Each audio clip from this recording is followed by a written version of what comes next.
Bonjour et bienvenue sur la phase 2 du Petit Cube, une phase qui nous permet de mettre à l'honneur des personnes qui ont fait quelque chose, qui font quelque chose ou qui comptent faire quelque chose. Et là aujourd'hui on va vraiment être dans le vif du sujet avec une personne qu'on accueille et qu'on va découvrir et qui s'appelle Francis Arnoux. Bonjour Francis. Eh bien, bonjour. Comment ça va Francis ? Très bien, très très bien. Bon, c'est cool. Alors vous étiez jusqu'à présent, donc vous venez de prendre la retraite, donc un repos bien mérité. Vous étiez pilote de Dash 8 à la sécurité civile, hein, c'est bien ça ? C'est cela, oui. Non, j'ai fait 18 ans sur Dash 8 à la sécurité civile, ouais. Ah, joli. Alors, quelle est la journée type d'un pilote de Dash 8 ? Parce que forcément, il y a des journées où il fait beau, il y a du vent, il fait chaud, donc tous les paramètres sont là pour qu'un feu se développe. Il y a d'autres journées où c'est peut-être, entre guillemets, plus cool pour vous. Donc, du coup, comment sont gérées les journées pour un pilote de Dash 8 ? Typiquement, on est programmé d'alerte sur tout l'été. On a un régime d'alerte sur tout l'été qui ne prend absolument pas en compte les jours fériés et les week-ends, parce que bien évidemment, les feux peuvent également se propager ces jours-là. Donc, on a un programme qui est sur tout l'été, qui est défini en mai, juin, et qui nous permet de couvrir tout l'été. Et donc, dans ces jours-là, on travaille grosso modo 2 jours de travail pour une journée de repos, et ça s'enchaîne comme ça sur tout l'été. Ensuite, par ça, tous les soirs, donc les pompiers et l'état-major, la préfecture, tout le monde se réunit et en fonction de ce que leur disent les météos, eh bien, ils vont définir le format de l'alerte du lendemain, c'est-à-dire que si on prévoit une journée pluvieuse, on va pas mettre tous les avions sur d'alerte, ça sert à rien. Et donc on va réduire le format qui était prévu initialement. Par contre, si c'est une journée chaude, comme on peut avoir en ces jours-ci, ou alors avec des grands vents, là bien évidemment tout le monde sera sur le pont, comme on peut dire, dès le matin vers 9h, voire avant, si un feu se déclare avant, puisqu'on peut larguer dès le lever du soleil jusqu'au coucher du soleil, dernier largage au coucher du soleil sur le lieu d'incendie. Ça fait des journées qui peuvent être assez longues, mais dans l'ensemble, ça se passe bien. Oui, voilà, ce qu'il faut comprendre, c'est que les avions peuvent voler la nuit, mais pas intervenir sur des feux de nuit, hein, c'est bien ça ? Alors, les avions, bien évidemment, mais surtout les équipages sont qualifiés, donc bien sûr, vol de jour, vol de nuit et vol mauvaises conditions météorologiques. Mais comme tu l'as dit, effectivement, le premier largage ne peut se faire qu'au lever du soleil et le dernier largage au coucher du soleil, pas plus tard. Parce que c'est des problèmes d'ondes portées au niveau du feu et donc de visualisation du relief et des obstacles tels que les lignes haute tension, des arbres ou quoi que ce soit. Oui, forcément, qui complique vraiment la tâche. Et si en plus vous ne les voyez pas, alors là, c'est carrément super compliqué, super dangereux. On reviendra tout à l'heure d'ailleurs sur le fait de quitter un feu avant d'avoir fini le boulot en quelque sorte, même si vous n'êtes certainement pas responsable de ça. Parce que oui, alors quand vous quittez un feu, il ne fait pas forcément nuit, mais après vous pouvez venir voler et vous poser donc sur la base de nuit. Ah oui, ça nous arrive régulièrement l'été quand on a des feux, typiquement des feux qui se propagent, ne serait-ce que sur la région par exemple de Perpignan ou encore pire sur Bordeaux. Déjà le coucher du soleil à Bordeaux est plus tard que il peut être à Nîmes. Ça veut dire que il sera faire nuit à Nîmes alors qu'il sera pas encore la nuit à Bordeaux. Et puis après, il faut le temps de rentrer à la maison, j'allais dire. Des fois, on reste sur place lorsqu'il y a des gros feux, parce qu'on sait que le lendemain matin, il faudra y repartir. Donc, ça sert à rien de faire des allers-retours pour on fatigue les machines et les équipages pour rien. Donc on reste sur place. Mais sinon, voilà, on rentre le soir. Et donc, il faut compter, typiquement sur un Dash, un feu à Bordeaux, il faut compter 50 minutes pour rentrer, quoi. Ah, ça fait rêver, hein, parce qu'en voiture, c'est légèrement plus. Ah ouais.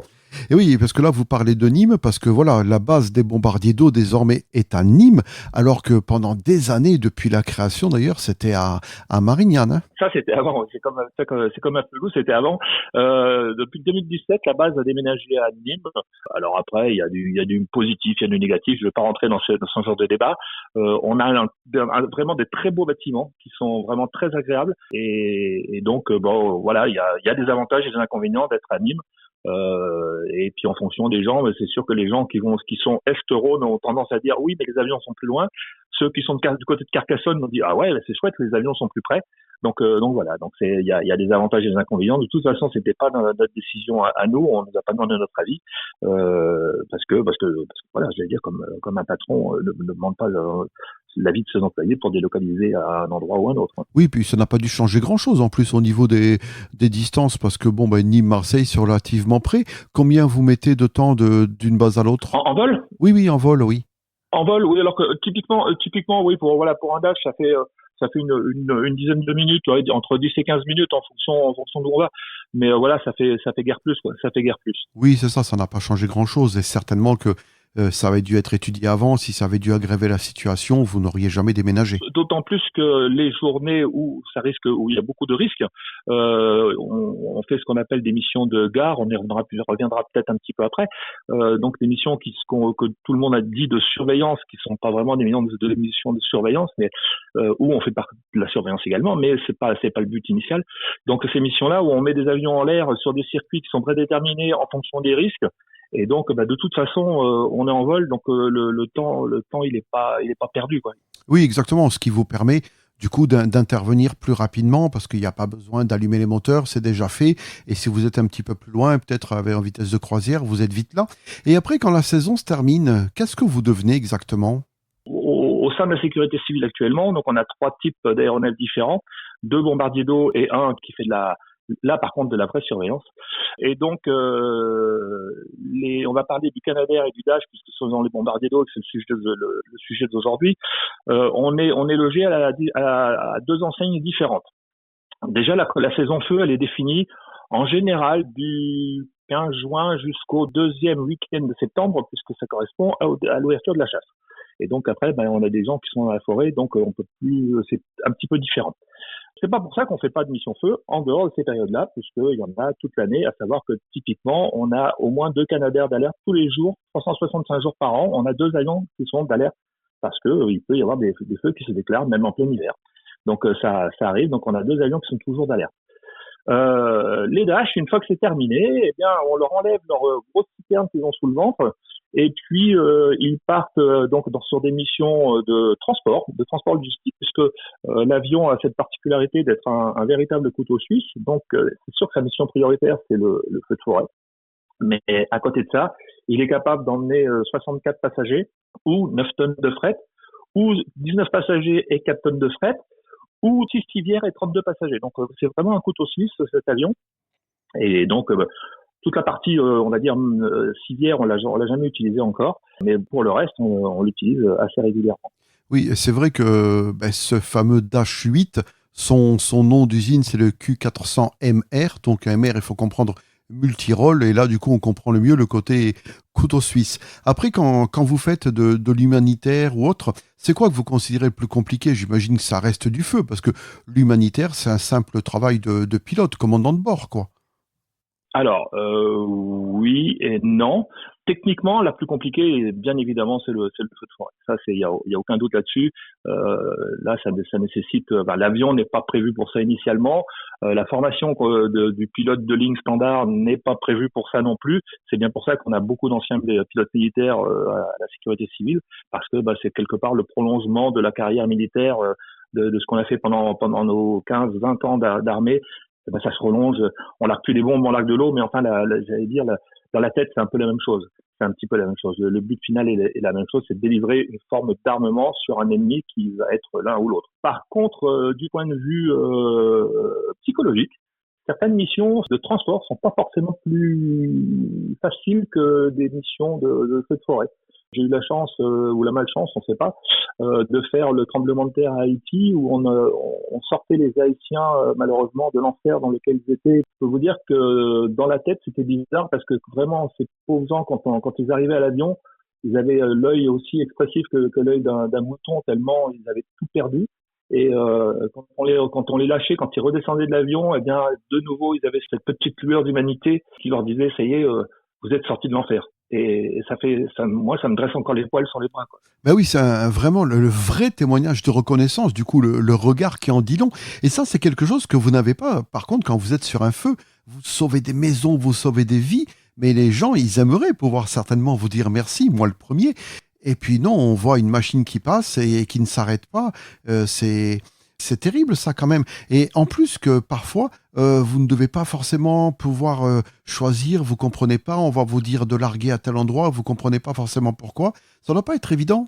Quand le pompier vous dit tu largues sur la maison et que vous voulez pas parce qu'il n'y a pas de raison particulière, il dit tu largues là, sinon la maison elle crame et dedans j'ai la maman qui est à côté de moi et ses enfants sont enfermés dans la maison. Si vous voulez, la pression, elle est là aussi quand même. Il y a la pression technique, mais il y a la pression de se dire, il faut pas qu'on se soupe parce qu'on a deux gamins qui risquent leur vie, quoi. Donc, voilà, quand on nous dit qu'il faut les larguer parce que des pompiers vont brûler, oui, bah, voilà, il y a une certaine pression psychologique qui intervient. Ça, c'est pas tous les jours, heureusement, mais ça arrive quand même de temps en temps, hein. Ben, en tout cas, bravo pour ce que vous faites, hein. Quand je dis vous, je parle bien sûr de la profession en général, vous les pilotes Ouais. et copilotes aussi. Sur les bombardiers d'eau et autres avions aussi qui sont utiles, qui sont dans le circuit. Alors là, on parlait donc du Dash 8, proprement dit, le couteau suisse de la base, mais il y a aussi donc les Canadair parmi les bombardiers d'eau. Alors, hormis leur couleur, il y en a un qui est plutôt blanc, l'autre qui est plutôt jaune. Quelles sont les différences notables entre les deux appareils? Alors, la différence majeure, outre la couleur, c'est qu'il y en a un qui est un hydravion et l'autre qui est un avion purement terrestre. Donc, le Canadair est un hydravion, c'est un amphibie, c'est-à-dire qu'il peut se poser sur l'eau et il peut rester sur l'eau comme un bateau, mais il peut également se poser sur terre, donc il est vraiment amphibie, alors que le Dash n'est purement que terrestre, il ne peut pas aller sur l'eau. Et oui, parce que les Canadair, eux, peuvent donc hydroplaner et se remplir donc sur les lacs, les fleuves, enfin des zones qui sont bien répertoriées, qui sont à votre connaissance bien sûr. Mais est-ce que c'est la même chose pour les Dash? Parce que le Dash, bon lui, il peut se poser sur un terrain d'aviation, c'est une chose. Mais le terrain d'aviation, il faut qu'il soit équipé d'une zone de remplissage, donc d'un pélicandrome. Alors, je pense que vous avez donc des documents qui vous permettent de savoir à quel endroit vous pouvez donc faire remplir la soute, j'imagine. Alors typiquement, c'est exactement ça. Si les Canadair ont effectivement des plans d'eau qui sont répertoriés un petit peu partout en France, nous on a de la même façon des terrains qui sont prévus et qui sont équipés de pélicandromes. Le pélicandrome, ça peut être simplement une citerne d'un camion citerne avec une pompe et puis un système qui mélange l'eau au produit pur, de retardant pur, puisque le produit nous est livré dans l'avion prêt à l'emploi. Comme ça peut être sur typiquement par exemple à Nîmes où là on a la station Pélicandrome de France. C'est une station en dur avec des réservoirs. Ben voilà. Maintenant, on peut aussi se ravitailler simplement en eau sur des terrains, lorsqu'on est dans des régions qui n'ont pas l'habitude de voir passer des avions bombardiers d'eau.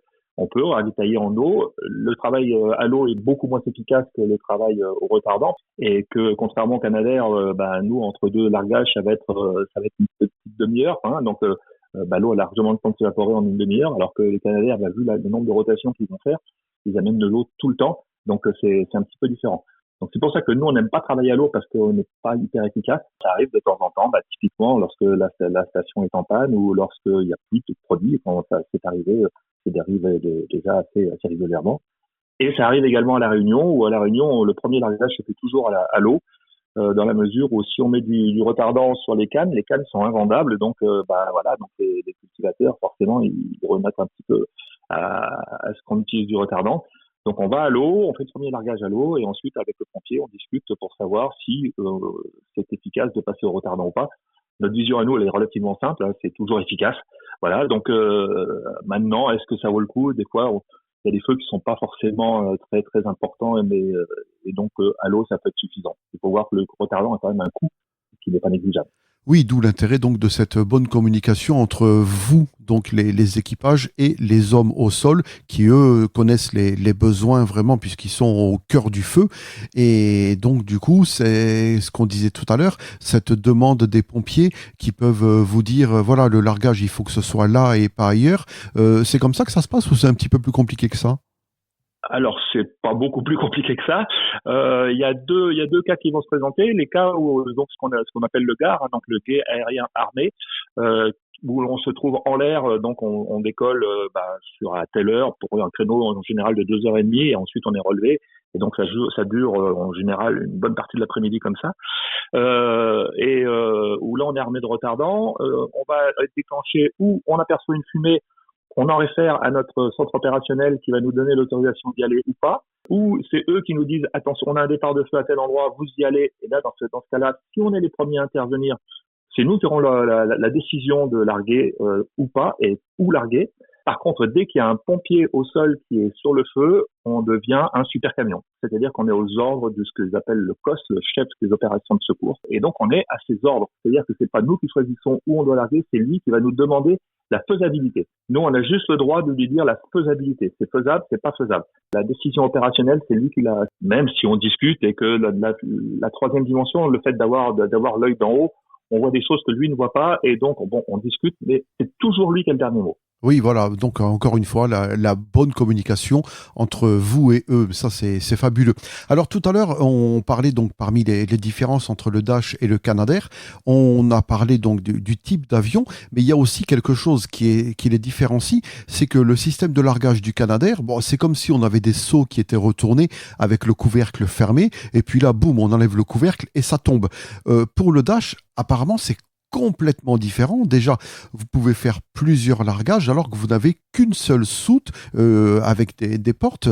Donc, comment ça fonctionne exactement? Alors, c'est tout à fait ça. C'est-à-dire que le Canadair, vous avez deux gros réservoirs de 3000 litres dans l'avion, environ 3000 litres. Et sur chaque réservoir, ils ont deux trappes de largage, c'est-à-dire que les réservoirs sont divisés en deux. Et donc, il peut larguer une trappe, deux trappes ou les quatre trappes. Donc, c'est en général, c'est deux ou quatre, mais en général, les trois quarts, voire 90% du temps, c'est les quatre en même temps. Sur Dash, c'est un peu différent. On a un seul réservoir qui fait 10 000 litres. Donc, en eau, ça fait 10 tonnes. En retardant, on est limité à 8 900 et quelques litres, donc un peu moins de 9 000 litres pour respecter les 10 tonnes qui sont la limitation sur l'avion. Ce système est équipé d'une espèce d'ordinateur qui est dans la soute elle-même. Nous, on lui demande la quantité qu'on veut larguer et surtout le taux de recouvrement. C'est-à-dire qu'on veut travailler à du 2 litres au mètre carré, du 4 litres au mètre carré. Et donc, on va afficher ça. Et une fois que le commandant de bord appuie sur le bouton, c'est l'ordinateur qui va ouvrir les portes du réservoir plus ou moins grandes de toute façon pour pouvoir respecter ce que nous, on a demandé. Et il s'arrêtera tout seul quand il aura largué ce qu'il devait larguer. Même si on laisse le doigt sur le bouton, il refermera les trappes parce qu'on lui a dit on veut larguer le quart de la soute, et ben quand on aura largué le quart de la soute, il refermera, point. Il ne posera pas de questions. Voilà, donc ça c'est complètement différent. C'est ce qu'on appelle un système constant flow, c'est-à-dire que vraiment on aura, quand on fait des essais au sol, là, on voit très bien que le largage, il est à peu près standard sur toute sa longueur, contrairement à ce qui pouvait se passer par exemple au Tracker, donc qui était l'avion qu'on a remplacé finalement, où quand ils ouvraient les trappes, c'était un peu comme sur le Canadair, ça tombait comme ça devait tomber, et donc il y avait beaucoup au début et puis un petit peu moins à la fin. Forcément il y avait moins de produits, donc ça appuyait moins, donc il y avait moins de produits. Là c'est pas du tout le cas. Là ça va ouvrir grand tout au début, puis ça va commencer à refermer. Et puis, au fur et à mesure qu'il y a de moins en moins de produits, ça va ouvrir de plus en plus pour que la trace au sol soit la même. Et quand vous êtes avec la quantité optimale, donc 10 tonnes, c'est-à-dire environ 9000 litres de retardant, quelle est la longueur maximale d'un largage en Dash? En général, grosso modo, on peut dire que un largage, ça peut être compris entre 100 et 200 mètres de longueur sur une trentaine de mètres de large, parce qu'il y a toujours des embruns qui sont un petit peu après surtout, et puis un petit peu autour. Mais la partie efficace, donc là, ce que nous on cherche, c'est à peu près ça. Oui, ça en fait une arme relativement redoutable qui a fait ses preuves, puisque les premiers Dash sont arrivés quand même en 2005, donc ça fait déjà un peu plus de 20 ans. Alors, lorsque vous êtes sur une passe-feu, c'est comme ça que ça s'appelle, que vous êtes sur le point de larguer, sur quoi vous vous focalisez dans votre tête? Sur la nature, donc les arbres que vous allez sauver, ou peut-être du patrimoine autour, des maisons, des voitures, des monuments? C'est quoi votre principale pensée? Les arbres, ça fait partie, j'allais dire, du feu. Donc pour nous, oui, on sauve des arbres, mais c'est pas, j'allais dire, ça on y pense éventuellement après, mais c'est pas vraiment la pensée au moment du largage. Les animaux, malheureusement non plus, parce que voilà, mis à part tout ce qu'on peut croiser comme rapaces qui sont autour du feu, parce que il y a plein de petites bestioles qui à cause du feu sortent de leur tanière et du coup ils essayent de les choper. Donc et nous on a tendance à ne pas essayer de rentrer dans ces rapaces parce que ça peut faire des gros dégâts sur l'avion. Les soucis qu'on a, alors bien sûr le feu, donc s'occuper du feu, l'aérologie, ça c'est un gros souci du point de vue technique parce que ça turbule, il y a des turbulences, il y a des rabattants et là ça peut être très embêtant pour nous. Et néanmoins, on a un gros souci humain parce que le but du jeu est quand même de ne pas larguer sur des gens. Or, les pompiers sont pas toujours là où il faut, même si de moins en moins les gens sont de plus en plus conscients qu'un largage de dash ça peut tuer, donc ils se méfient un petit peu. Néanmoins, les réseaux sociaux sont quand même très demandeurs d'images sensationnelles et des fois les gens oublient que leur vie est en jeu et que pour faire une image pour mettre sur celui-ci ou celui-là, eh bien ils se mettent en danger sans s'en rendre compte. Les gens pensent souvent qu'on est des super pilotes, qu'on est des dieux descendus sur Terre. C'est absolument pas vrai. Il faut pas les croire. C'est pas vrai. On est des gens comme tout le monde. On essaye de faire notre métier du mieux possible, mais on fait des erreurs. Ça nous arrive. On fait des erreurs. Donc on peut ne pas bien avoir compris ce que le pompier nous a demandé de faire. La personne qui est au sol ne sait pas exactement ce que son chef nous a demandé de faire. Et puis la troisième chose, il peut y avoir une panne aussi du système. Et donc les gens, pour nous, c'est un vrai souci. La présence des pompiers, des forces de l'ordre, qui eux ne sont pas en contact avec nous, et puis et le pire c'est les badauds qui viennent voir et qui ne se rendent pas compte que ils mettent leur vie en jeu, quoi. Ouais, c'est vrai, mais la tentation est tellement forte. Enfin, moi, j'en parle, puisque moi, je suis vraiment un passionné de tout ce qui est bombardier d'eau. Je les ai découverts il y a très longtemps sur un incendie. À l'époque, j'étais tout gamin, c'était à Narbonne-Plage.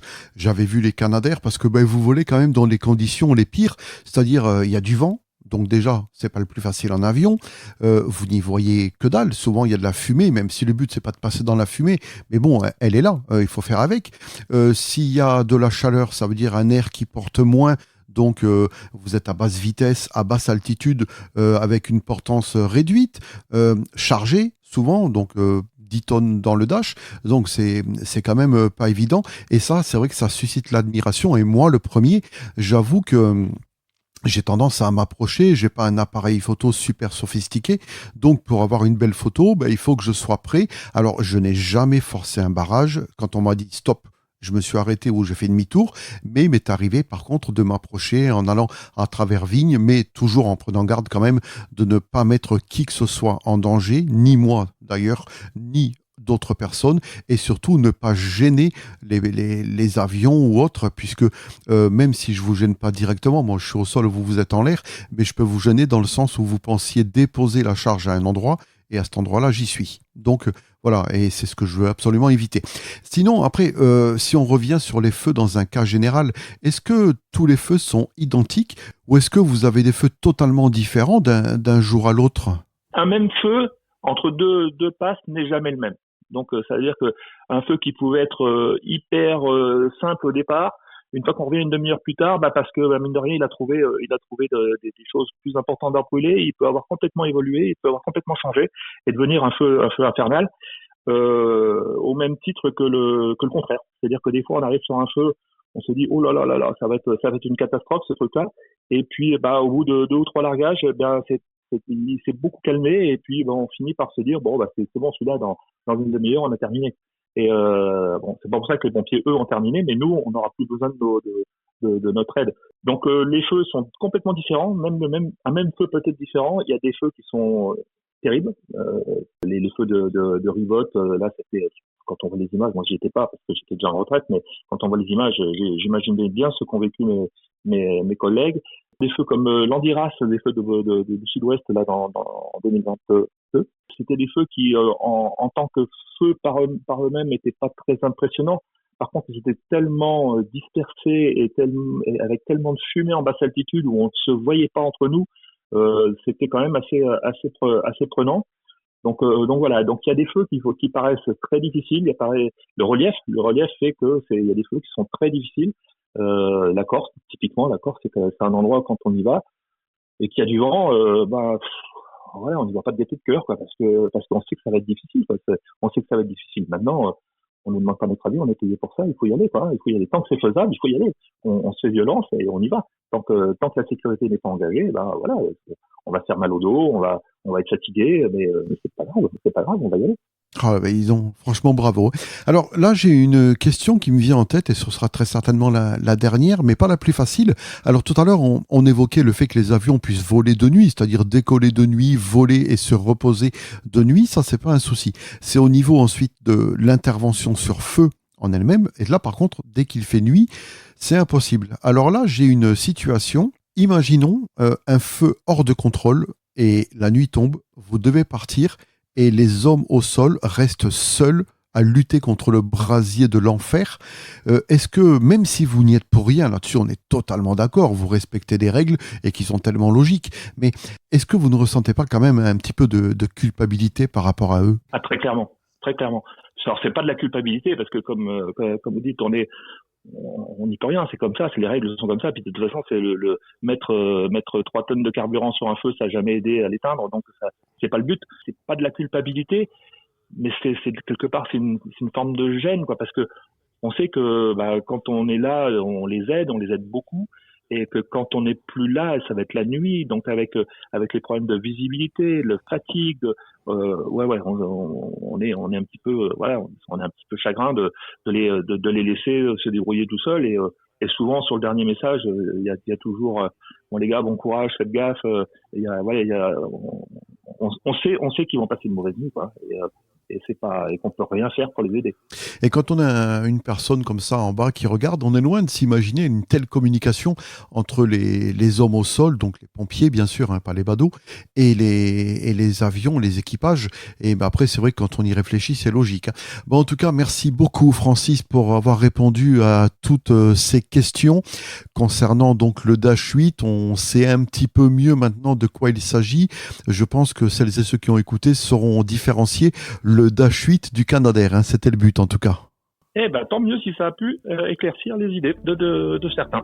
Oh, mais j'en ai aucun doute. En tout cas, encore une fois, un grand merci à vous, Francis, d'avoir pris de votre temps pour répondre à mes questions et surtout, vous profitez bien de votre retraite bien méritée. Eh ben, on fait comme ça. Allez, bonne journée. À bientôt alors. Au revoir. Au revoir.